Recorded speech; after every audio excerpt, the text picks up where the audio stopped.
Hey guys, so today I just wanted to do just a real quick video.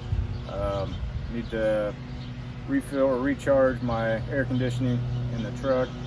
I'm going to show you how to put some more Freon in the system. This is for a 98 to like 97 to 2003-ish, I think, F-150.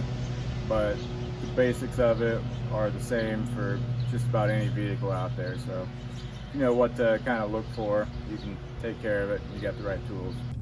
Hey guys, so me from the future here. I was watching back the video before I uploaded it, and I realized that I was using the wrong terminology.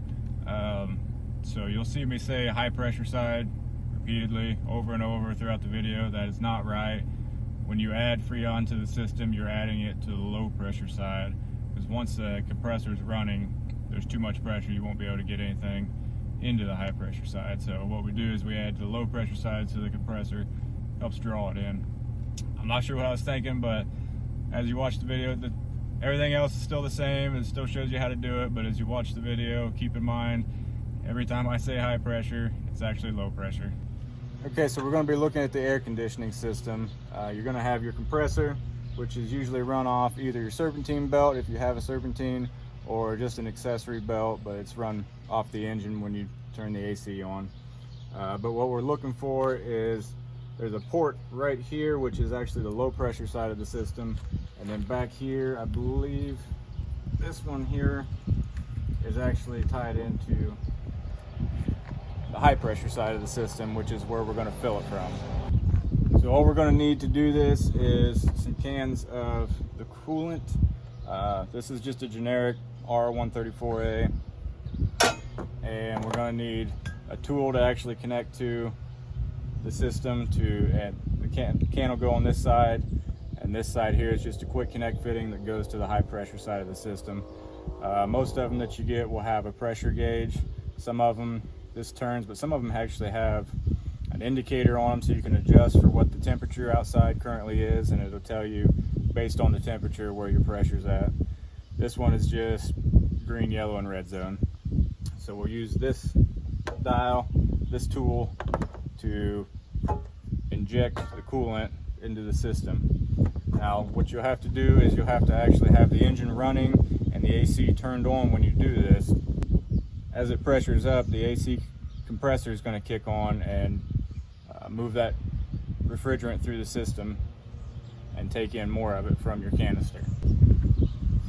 So we can go ahead and connect our, now these you'll actually notice as well,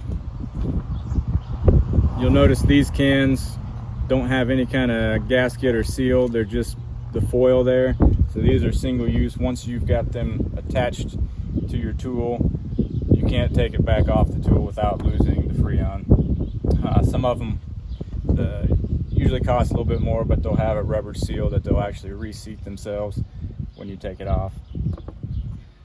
But we can go ahead and connect this canister to the tool, which will break that foil seal. And when we push the trigger down, the plunger will actually go down into the canister and open up.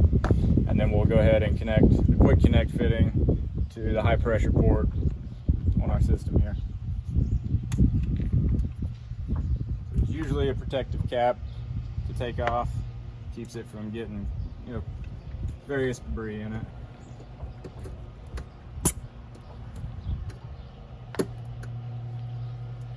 Make sure you're connected properly so you don't lose pressure there. But we're going to go ahead and start the engine up, turn the AC on. Doesn't matter if it's just regular AC, max AC, whatever. We just need that on so the compressor is able to run as the pressure builds.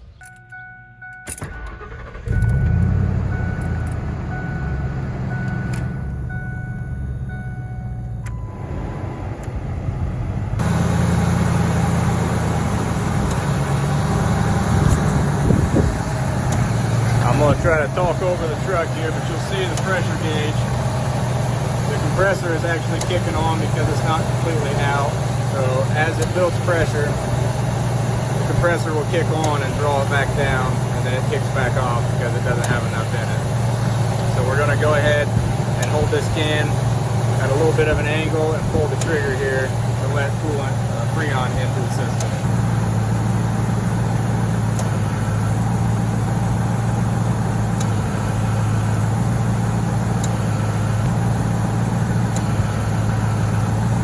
You'll want to shake the can a little bit as you go. The instructions say to shake it, so that's what we do. And then once you reach the bottom of the canister and you're almost out, you want to turn it upside down to let the last remaining bit drain in. Now we can hear, or I can hear, I don't know if you can hear it, the compressor is kicking on, staying on longer and longer as it gains more Freon. It's not, the pressure's not dropping low enough as frequently to kick it back out.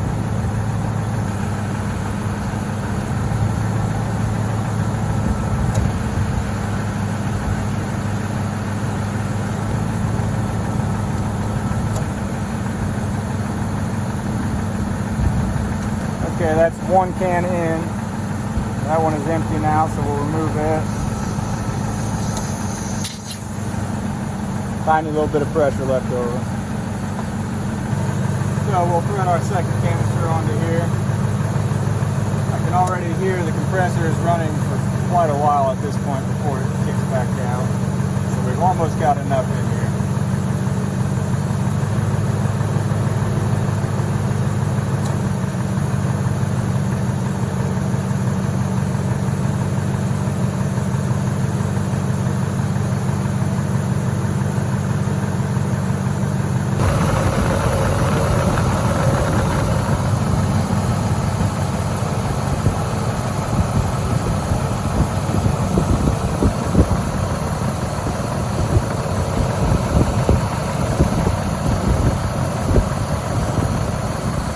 You'll see as I'm putting coolant or Freon into it, the pressure is staying a little bit higher off of the canister. And when you release, that is going to show you what the pressure in the system currently is at. And the goal obviously is to have it continuously running with the needle staying in the green zone. If you're in the yellow, you've got a little too much, and the red is not good for your cooling system.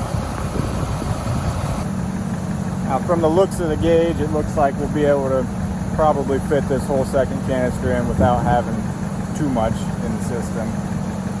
We've got just a little bit left here, and our gauge is about halfway through the green.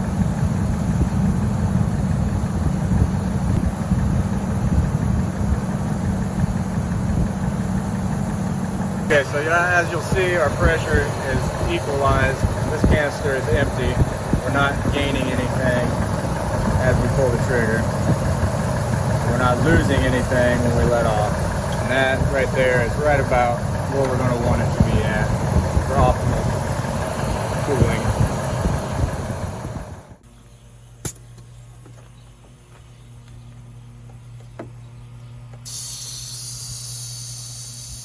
And there's your little bit of remaining pressure in there. Not enough pressure in the canister to continue feeding in. And make sure you put your cap back on when you're done so that you don't get dirt and debris in this port in case you need to fill it, top it off again at a later point.